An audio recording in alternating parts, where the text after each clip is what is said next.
Hoy vamos a ver dos temas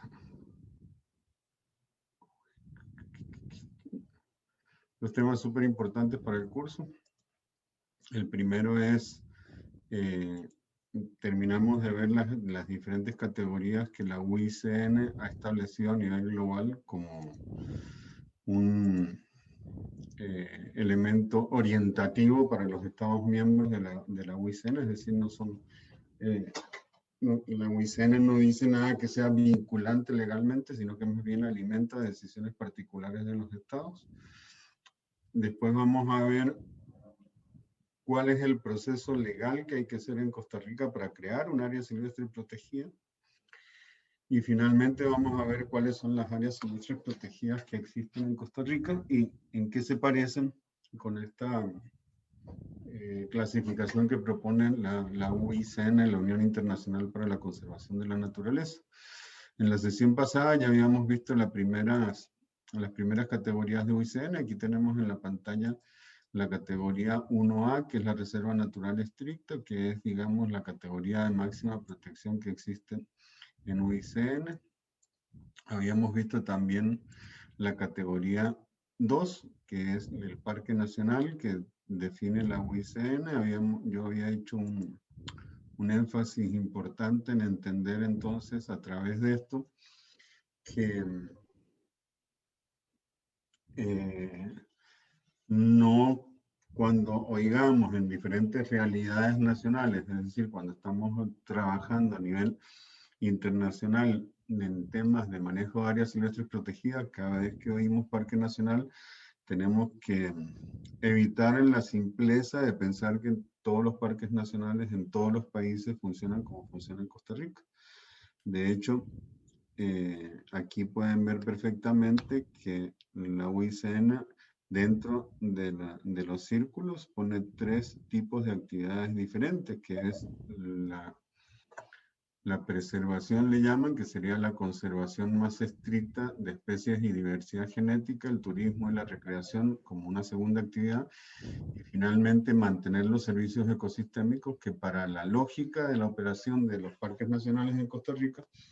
eso se ve como un beneficio derivado de la conservación de las especies y diversidad genética. Frente a esas 3 actividades económicas o 3 actividades humanas que se pueden realizar en los territorios que se declaran Parque Nacional bajo la lógica de UICN, nosotros en nuestra legislación, ahora lo vamos a ver con más detalle, también tenemos 3 propuestas de actividades humanas que se puedan hacer dentro de los parques. La primera para nosotros es la conservación,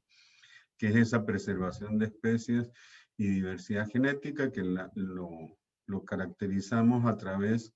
del control que hace el Estado sobre el uso de los recursos naturales dentro de los parques nacionales. Un segundo actividad esencial que hace el Estado dentro de los parques nacionales coincide, es turismo o recreación. Y finalmente la tercera que tenemos nosotros incluida es investigación, no mantenimiento de los servicios ecosistémicos. Para nosotros preservación y mantenimiento de servicios ecosistémicos está incluido como una misma actividad esencial que realiza el Estado protegiendo esos territorios.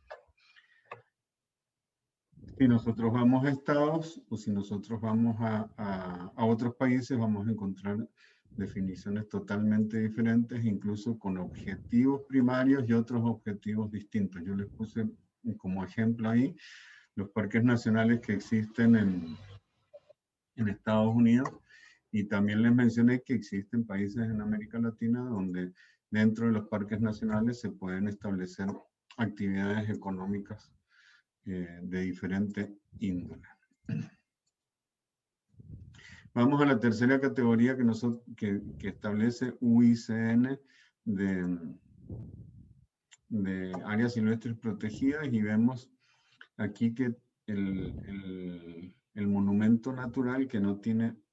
prácticamente nada que ver con la definición que tenemos nosotros en nuestra legislación para el monumento natural,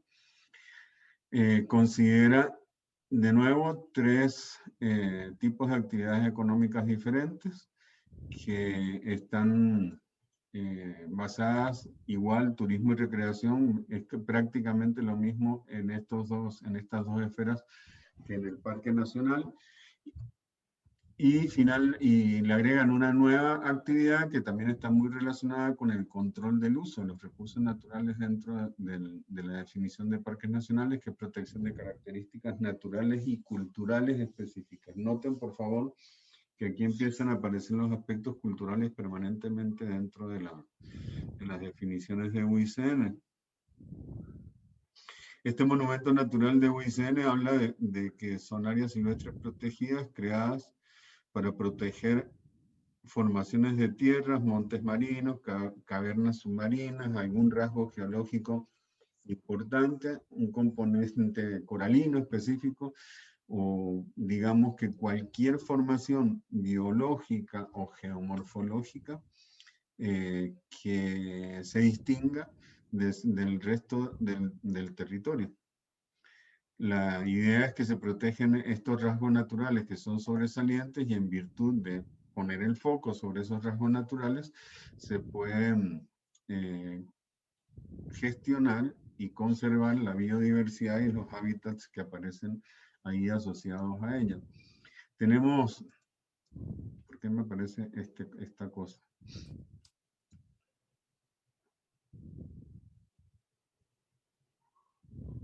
Tenemos entre los otros objetivos proporcionar protección a la biodiversidad, ya lo dijimos,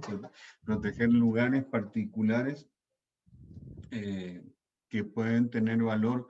de biodiversidad, pero también espirituales y o culturales. Con eso, en la práctica, en los monumentos naturales le estamos dando espacios a las culturas ancestrales, conservar esos valores tradicionales del lugar al consolidar los mecanismos de gestión de los monumentos naturales. Esta categoría 4, que es la que sigue en la definición y en la propuesta de UICN, habla de dos tipos de actividades solamente humanas. Ahí habla, lo pueden ver en la preservación de especies y diversidad genética, y también en el mantenimiento de esos servicios ecosistémicos. Ponen los focos como acciones económicas relacionadas, la educación y el uso sostenible. Esta categoría 4 está muy bien representada en el sistema que nosotros tenemos de áreas silvestres protegidas, y lo vamos a ver en la tercera charla que vamos a tener hoy. La lógica de estas áreas de manejo de hábitats de especies está en proteger especies particulares o sus hábitats, y da la posibilidad de hablar de manejo activo, de tal forma de que en las prácticas de manejo que se puedan hacer dentro de este tipo de áreas silvestres protegidas se puedan reflejar en el estado tanto del hábitat como de estas especies.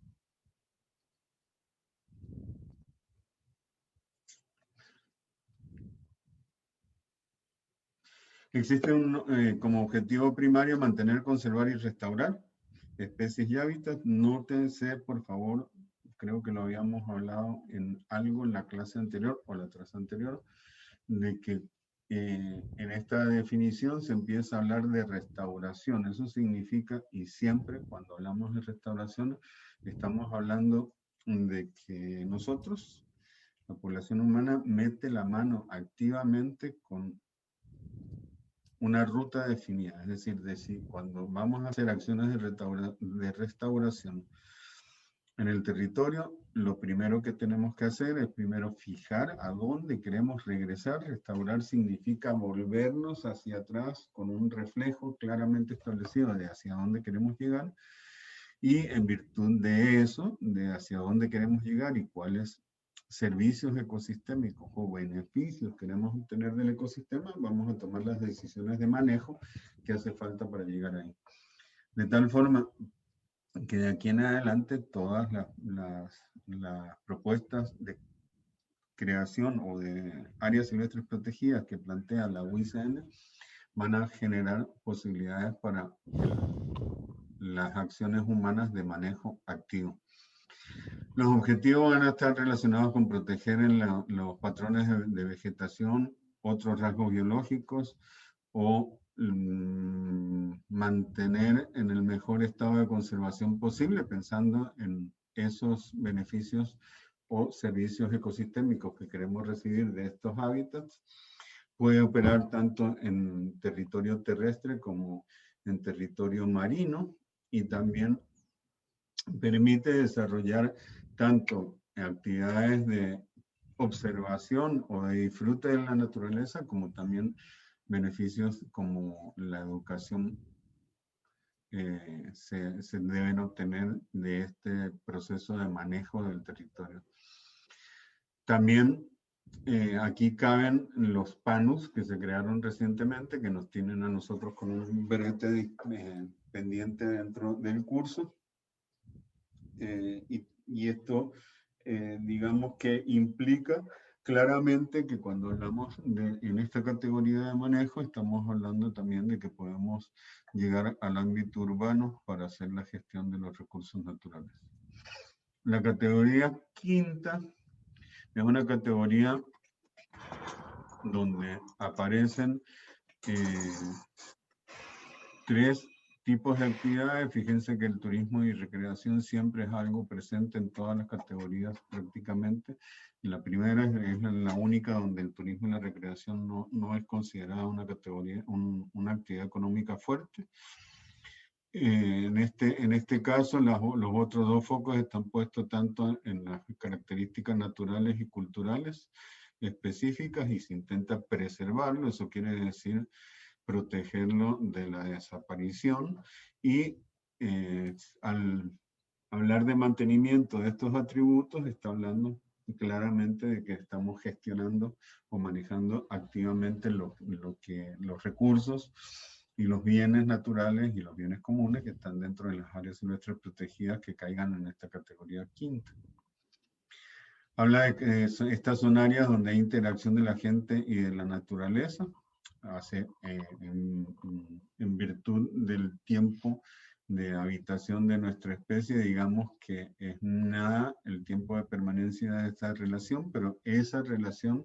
digamos que le imprime a estos territorios características que son únicas, tanto por lo ecológico, lo biológico, lo cultural, e incluso por lo paisajístico. En la creación de este tipo de áreas, pues entonces se focaliza en intentar salvaguardar la integridad de estas interacciones. Entonces ahí tenemos 4 tipos de actividades económicas que se pueden realizar: la preservación de especies y diversidad genética, la educación, mantenimiento de esos servicios ambientales e investigación científica. Puede aplicar tanto en tierra como en mar, y tiene que fijarse en las interacciones que se han generado entre la sociedad humana y los elementos de la naturaleza que se encuentran en esas partes del territorio.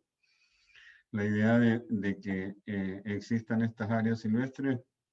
debe estar basada también en que se mantenga una interacción equilibrada entre la naturaleza y la cultura, que se mantengan especies asociadas a los paisajes culturales, y que existiendo diferentes oportunidades de conservación de estos paisajes, se permita un elevado nivel de usos de los mismos.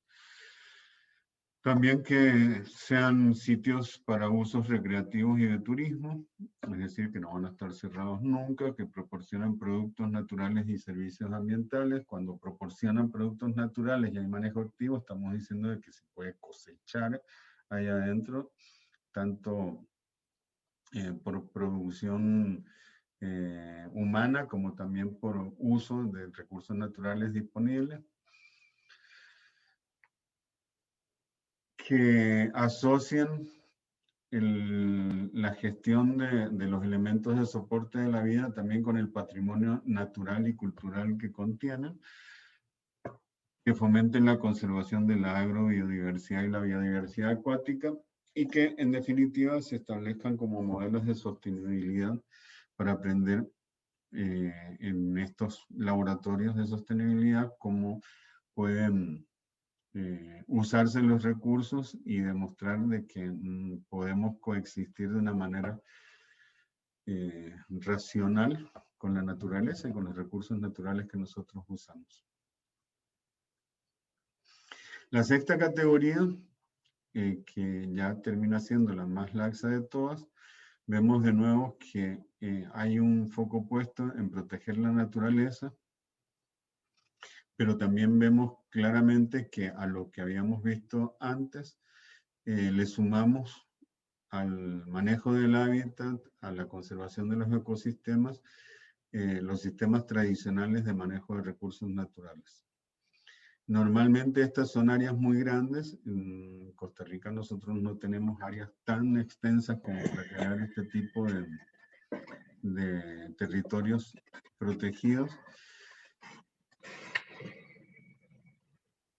Y tienen, además del objetivo de proteger los ecosistemas naturales y usar los recursos naturales. Esta Angélica es maravillosa.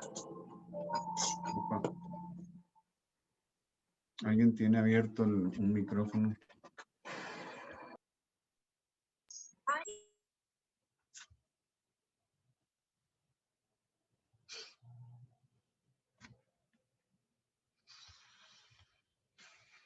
Entonces, tiene, aparte de proteger los ecosistemas naturales y usar los recursos naturales de forma sostenible, tiene como lógica, pues,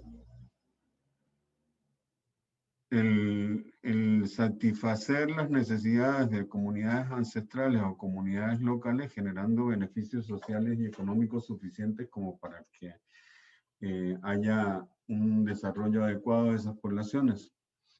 El nivel de protección tiene que estar asociado también a la posibilidad de que exista en estas comunidades locales la seguridad intergeneracional de que van a seguir contando con la misma base de recursos naturales para poder tener una forma de vida semejante a la de sus ancestros. También tiene como lógica de que esas comunidades locales puedan interactuar con otros modelos culturales de tal forma de que haya condiciones de crear sinergias entre los diferentes enfoques sociales y económicos de conservación de la naturaleza, entre los pueblos originarios y otras formas de vida. Dicho en un lenguaje más sencillo, en este tipo de territorios pueden existir pueblos indígenas y pueden ser territorios indígenas con todas sus costumbres y normas particulares, pero pueden coexistir con otras formas de desarrollo local particulares. En cualquiera de los casos, también contribuye a que haya una relación más equilibrada entre nuestras poblaciones humanas y el resto de la naturaleza. Y también, pues, contribuye a que se creen condiciones semejantes para el desarrollo sostenible a nivel local, regional o nacional, pensando en que en diferentes países y en diferentes realidades se puedan crear este tipo de sinergias entre comunidades locales y pueblos indígenas, y que este espacio protegido pues sea como un crisol donde se produzcan en las diferentes naciones estas interrelaciones. Ahí mismo se puede hacer investigación científica, se puede hacer monitoreo ambiental en relación a todo lo que se hace para el uso de los recursos naturales y la conservación. Y por supuesto, pues esto está casado necesariamente con otra serie de normas que tienen que ver con otras convenciones internacionales, donde por supuesto si se van a hacer investigaciones o monitoreo de este tipo, en este tipo de territorios hay que contar con la anuencia de las poblaciones relacionadas. Esas son las categorías de áreas silvestres protegidas que establece la Unión Internacional para la Conservación de la Naturaleza. Ahora en un momento vamos a entrar en temas de gobernanza, de qué es la gobernanza y cómo se aplican los diferentes niveles de gobernanza a cada una de estas áreas. ¿Tienen alguna pregunta, algún comentario que quieran hacer?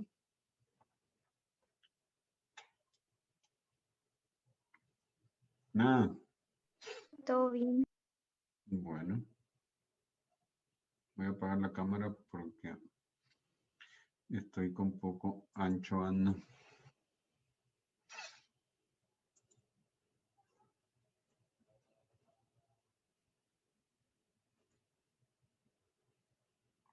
Es muy fácil confundir gobernabilidad con gobernanza y es muy importante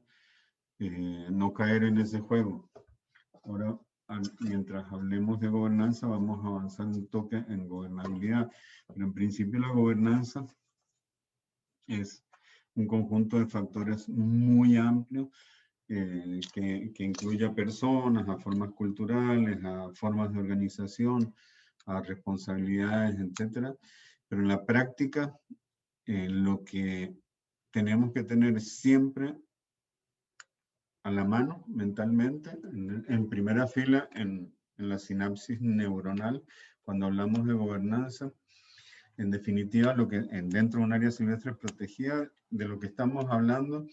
es de quién tiene la responsabilidad y además de tenerla, se hace verdaderamente responsable de las decisiones que se toman en un área silvestre protegida. Normalmente van a haber al menos tres actores que pueden complejizarse mucho más en virtud de las realidades locales de cada área silvestre protegida. Los esquemas de gobernanza, de tal forma, los esquemas de gobernanza que existen, por ejemplo, para el Parque Nacional Braulio Carrillo, que lo tenemos aquí, al costado nuestro, en el costado de la gran área metropolitana, son esquemas de gobernanza que poco o nada tienen en común con los esquemas de gobernanza que pueden tener Manuel Antonio en el Pacífico Central, o Tortuguero en el Caribe Norte, o Corcovado en la Península 2, en el Pacífico Sur. Siempre van a haber tres segmentos vinculados, asociados, presentes de alguna forma. Empiezo abajo para arriba. Las comunidades locales y los pueblos indígenas van a estar siempre en el territorio y naturalmente van a tener que ser incluidos dentro de los esquemas de gobernanza. A veces no para darle responsabilidad, a veces no para pedirle que construya decisiones, pero siempre bajo la lógica de que si las comunidades locales y los pueblos indígenas no están en consonancia con las decisiones de gestión del área silvestre protegida, ese área silvestre protegida va a fracasar. En segundo término, ahí donde se habla de varios actores, se habla de los diferentes intereses que pueden haber alrededor de la gestión de un área silvestre protegida. Esos varios actores necesariamente hay que atraerlos a los procesos de gobernanza del área silvestre protegida, simplemente porque estos actores pueden ser vecinos, pueden ser circunvecinos, pueden estar en la vecindad, que sería un toque más allá de ser simplemente vecinos colindantes. Estos actores van a ser los propietarios de las tierras, muchas veces fuera, pero cuando son propiedades mixtas pueden estar dentro del área silvestre protegida y naturalmente van a ser usuarios de esos recursos naturales y beneficiados por los servicios ecosistémicos que genera el área silvestre protegida. Y estos actores muchas veces, la gran mayoría de las veces, son particulares y en unas cuantas ocasiones pueden ser corporativos. Corporativos suena muy amenazante, pero pueden ser pues pequeños productores locales que gracias a prácticas productivas X, Y o Z pueden ser amigos de la gestión del área silvestre protegida o una amenaza para el área silvestre protegida. Y finalmente, en Costa Rica siempre es así. En otras latitudes existen incluso diferentes tipos de gobiernos. Pueden ser gobiernos municipales, pueden ser gobiernos estatales, pueden ser gobiernos provinciales, pueden ser el gobierno nacional,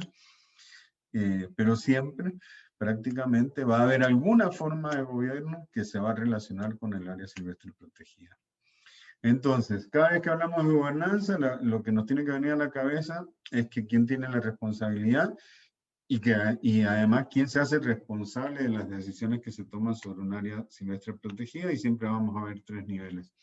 El gobierno, las comunidades locales y las comunidades y los pueblos indígenas que están ahí pegados a las comunidades o en las comunidades locales,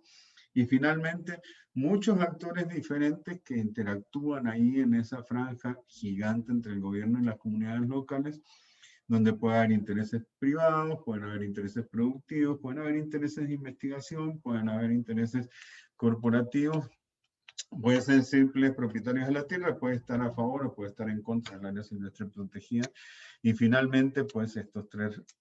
segmentos han de estar siempre representados en los procesos de gobernanza.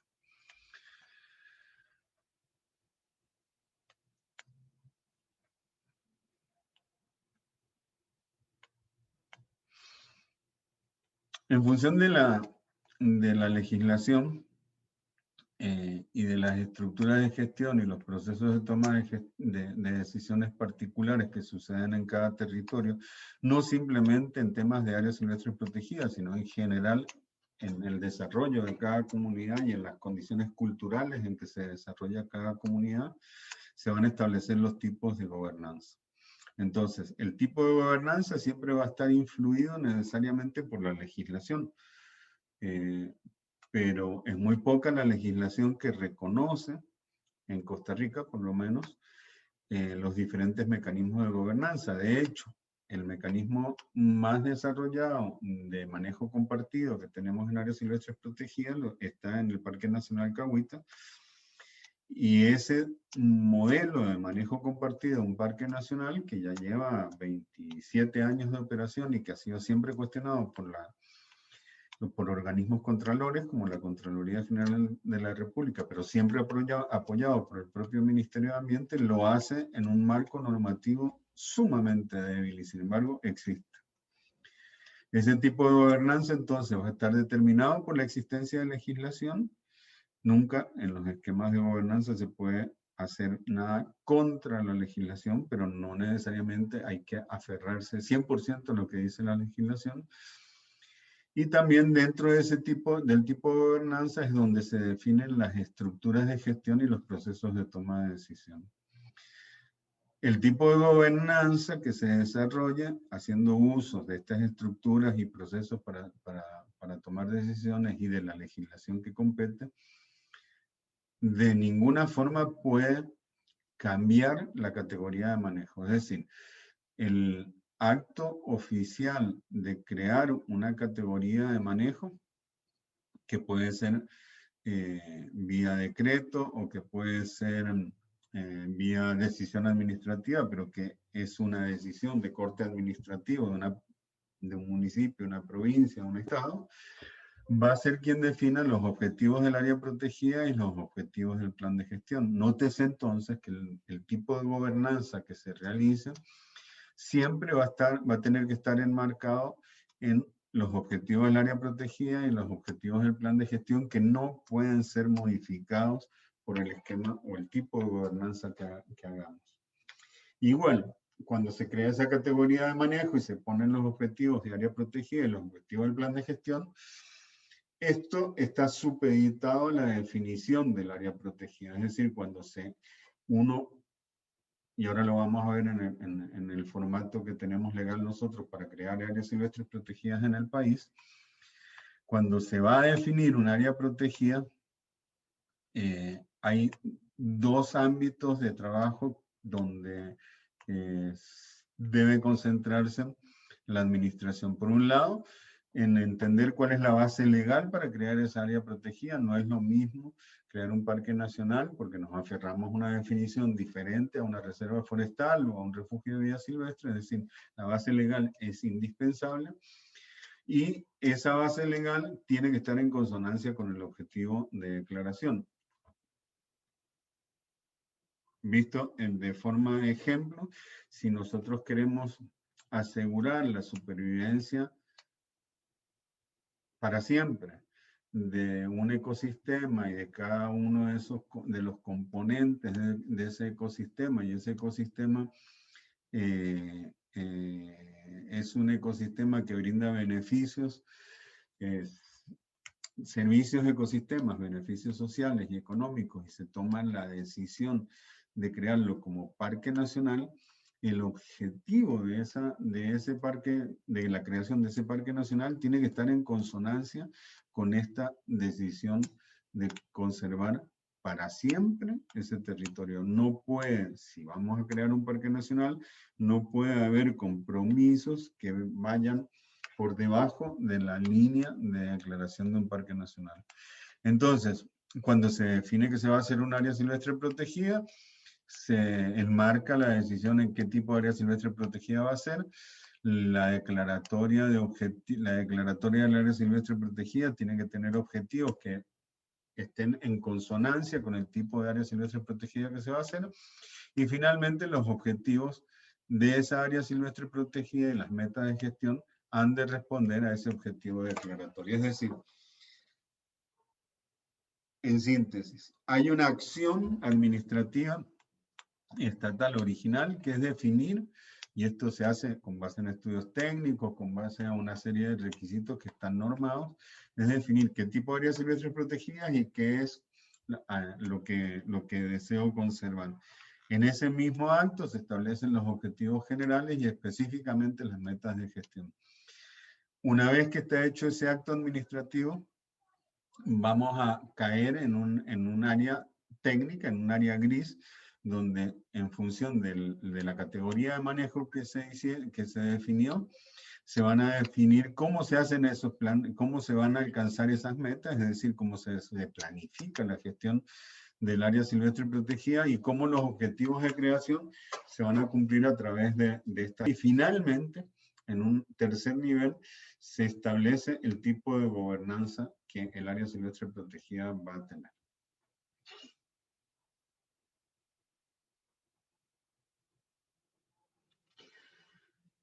¿Qué tenemos que tener en cuenta?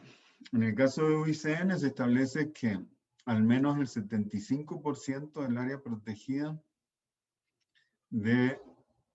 territorio del área protegida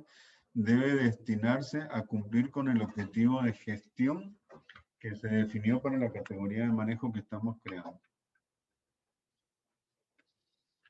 En Costa Rica, dado el tamaño de nuestro país, realmente es muy difícil encontrar áreas silvestres protegidas donde el 75%, que no sean parques nacionales, donde el 75% de su territorio esté destinado a cumplir con ese objetivo de gestión. Existe también una lógica dentro del esquema de UICN que más adelante en el curso lo vamos a ver cómo en Costa Rica solamente formalmente se verifica en las declaratorias internacionales que se hacen a partir de las declaratorias de UNESCO, donde existe una lógica de que las áreas protegidas se pueden anidar en áreas protegidas más grandes.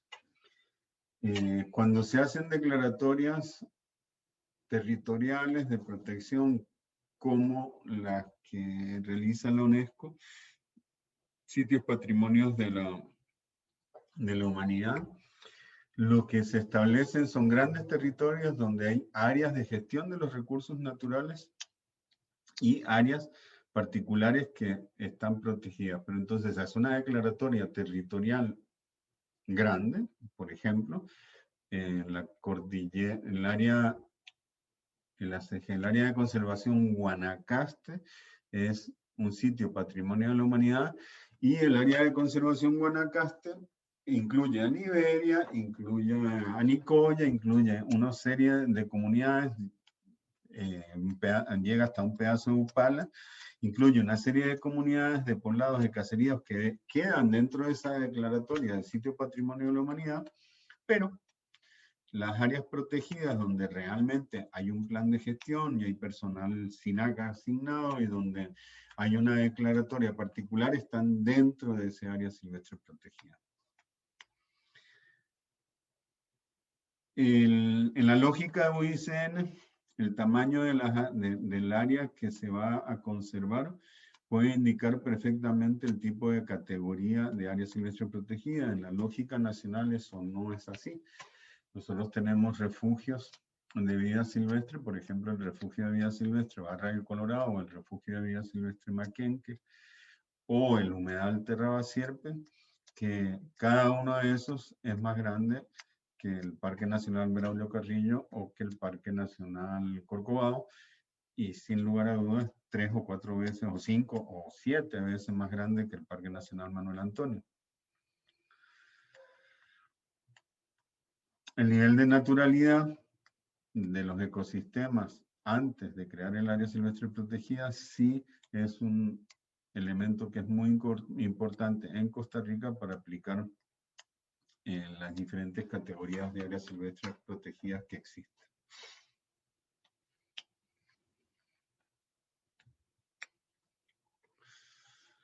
Aquí tenemos otros criterios que son muy importantes, que son objetivos que la categoría, digamos, debería basarse en los objetivos de gestión. Esto tampoco se cumple al pie de la letra en Costa Rica.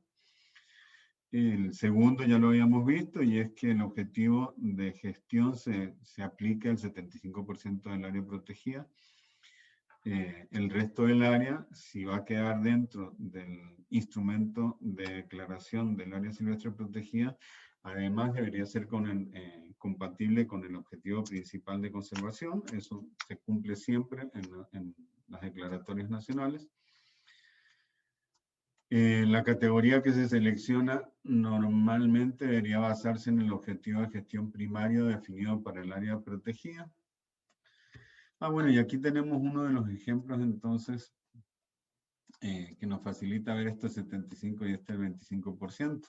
Aquí lo pueden ver claramente. Cuando se habla de que coincida el 75% con el objetivo y con la declaratoria de áreas silvestres protegidas, estamos viendo en la práctica este esquema. Estamos haciendo narrativa, sobre este esquema. Aquí en este esquema se ve claramente cómo en este territorio que se ha decidido conservar hay un área núcleo dentro del parque que alcanza al 75% del territorio conservado. Y si lo vemos con la mirada puesta ahí fuera, en esos 25%, podemos ver que ese 25%, arriba a la derecha, tiene una parte que es importante, que está relacionado con todo el desarrollo de infraestructura para la atención de las necesidades de ese área silvestre protegida, eventualmente, para el caso costarricense, para la atención de turismo y cosas por el estilo. Y en el otro, abajo a la izquierda, en el otro extremo de este área silvestre protegida, se habla también de una pérdida de territorio para el área núcleo que está relacionado con atención turística intensiva y algo de agricultura, cosa que aquí en Costa Rica pues son dos cosas que no necesariamente se encuentran presentes en las áreas silvestres protegidas. Por supuesto que no en los parques nacionales. En los parques nacionales en Costa Rica no se pueden crear ni infraestructura turística adentro, y mucho menos de que exista agricultura de ningún tipo. Entonces, ¿qué es lo relevante en Costa Rica? Primero, que por las características que nosotros tenemos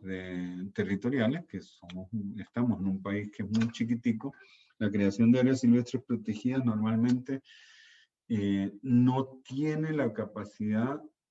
cuando estamos hablando de parques nacionales o reservas biológicas, de dejar dentro de un parque nacional o de una reserva biológica territorio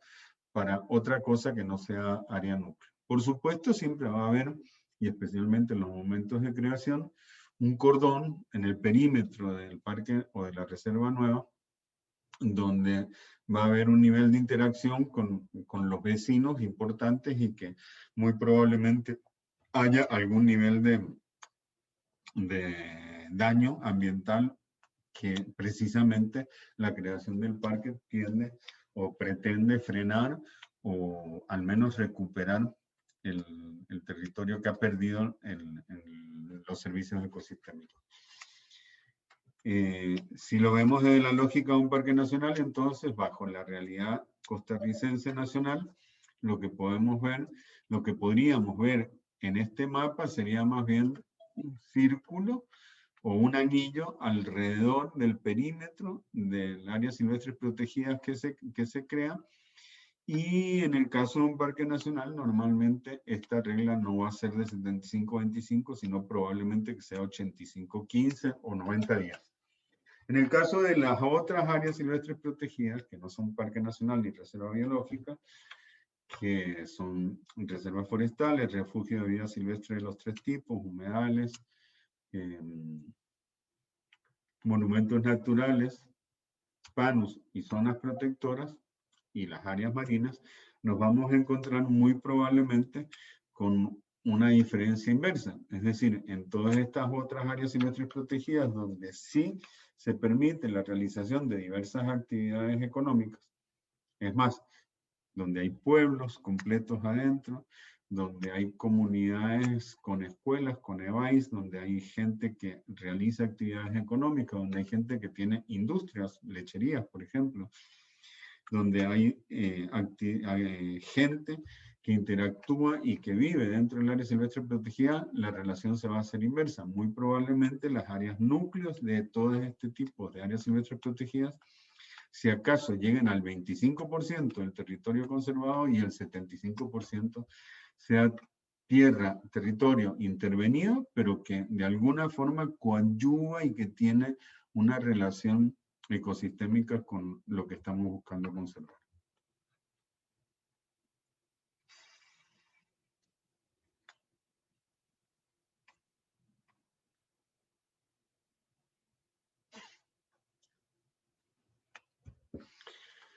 Cuando hablamos de estas áreas protegidas más grandes, estamos hablando de parques como Yellowstone, estamos hablando como el Amazonas, o como estamos hablando como el Parque Nacional Iguazú, que son parques nacionales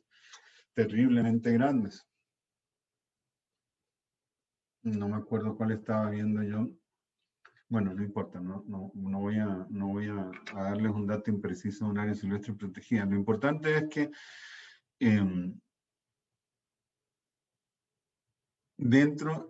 bajo la lógica que tenemos en Costa Rica, solamente aplica esta lógica de grandes áreas silvestres protegidas con sitios anidados dentro de los ejemplos de conservación que nos han dejado la UNESCO a través de diferentes declaratorias con diferentes sitios patrimonio de la humanidad. Entonces, lo importante es que si vamos a determinar un gran territorio como el área de conservación Guanacaste completa, con ciudades y todo, como un sitio de gestión particular de los recursos naturales, y adentro vamos a tener áreas protegidas, parques nacionales, reservas, refugios, etc. Lo importante es que primero, que cada una tenga su mapa, es decir, que si vamos a crear ese sitio patrimonio de la humanidad gigante, tengamos ese mapa del ACG, y que adentro tengamos claramente mapeadas cuáles son cada una de las áreas silvestres protegidas, la Estación Experimental Horizontes, el Parque Nacional Santa Rosa, el Parque Nacional Rincón de la Vieja, el Parque Nacional Miravalles, etcétera. Ahí me faltan 2 o 3 áreas silvestres protegidas más. Cada una de estas tiene que tener una herramienta de creación legal, y cada una de estas tiene que tener una gestión particular que va a tener que estar relacionada con la categoría de área protegida que hay. Dicho esto, está clarísimo que cuando se crean estos grandes modelos de conservación de un área gigante o muy grande protegida bajo un esquema que va a ser más laxo que las diferentes categorías de áreas silvestres protegidas que están inmersas en él, está clarísimo que ahí deben coexistir muchos y diferentes mecanismos de gobernanza. Es decir, no se puede aspirar a que haya un solo mecanismo de gobernanza. Aquí tiene un ejemplo territorial. Puede haber un hábitat gigante, el parche ese rosado gastado, que es un hábitat mixto de bosque y agricultura, que así le podríamos llamar perfectamente a todo el territorio de la ACG, y ahí inmerso dentro de ese territorio diferentes áreas silvestres protegidas declaradas. Por ejemplo, en el área de humedales vamos a tener que tener un acto de declaración como área silvestre protegida, que evidentemente ha de ser un decreto ejecutivo o algo por el estilo, que va a estar focalizado en un esquema de conservación que permita que la interacción que existe entre los cuerpos de agua y el paisaje o los recursos naturales que están ahí presentes, pues pueda ser gestionado para sostenerlo a través del tiempo. Puede haber un área cultivada con restauración de especies nativas que perfectamente en su acepción original podía ser una reserva forestal. Puede haber una zona de recarga acuífera que esté relacionada y no necesariamente dentro de esta declaratoria grande, pero que esta zona de recarga acuífera no solamente esté vinculada con el área de humedales, sino que también esté vinculada a un monumento natural en particular, y puede haber un refugio de vida silvestre especializado en aves. Entonces, ¿qué tenemos que tener claro bajo este esquema? Que muy probablemente esa cueva tenga usos espirituales y culturales ancestrales, y que eso va a tener un mecanismo de gobernanza particular y que va a tener un esquema de gobernanza diferente al área de restauración con especies nativas, que probablemente sean finqueros o propietarios de tierra que decidieron hacer un manejo para obtener algunos beneficios particulares económicos y ecosistémicos, y que están generando servicios ecosistémicos para todos. Que la zona de recarga acuífera no solo va a estar vinculada a que los humedales no se sequen, sino que también van a estar vinculadas a que la gente que vive allá adentro tenga agua, y que cada uno de estos 4 elementos que he mencionado hasta ahora van a tener sus propios esquemas de gobernanza. Por otro lado, el hábitat de importancia para aves probablemente también tenga su propio esquema de gobernanza y su propio modelo de gestión, que puede estar vinculado a turismo de especialistas en ornitología, o simplemente puede estar vinculado a un espacio dentro de esta declaratoria grande donde los polinizadores puedan resguardar sus formas de vida y que puedan asegurar el servicio de polinización a la gente que vive dentro de este hábitat mixto de bosque y agricultura. Hay diferentes tipos de hábitat protegidos en la pantalla. Hay diferentes, estos se pueden hacer solos, sin el hábitat, sin la mancha rosada atrás, y entonces cada uno va a tener su esquema de gobernanza, o se pueden presentar así vinculados. Vale la pena decir aquí que cuando se creó el Sistema Nacional de Áreas de Conservación y se definieron las 11 áreas de conservación, 10 territoriales, de una u otra forma la decisión administrativa que había atrás estaba relacionada con esta mancha rosada. Es decir, que siempre cuando estemos en Costa Rica pisando cualquier rincón del territorio nacional, estuviésemos en un sistema, en un área de conservación que iba a tener una base de gestión semejante en todo el territorio nacional, pero que iba a adquirir particularidades propias en cada área silvestre protegida que anidan dentro de estas áreas de conservación. Ahí está el ejemplo de que cómo pueden ir variando las categorías, que exactamente el mismo esquema que teníamos antes puede jugar con diferentes categorías. Claramente, si las categorías 5 y 6 son las únicas que podrían cubrir la mancha grande, porque son las categorías donde se permiten muchas más actividades humanas.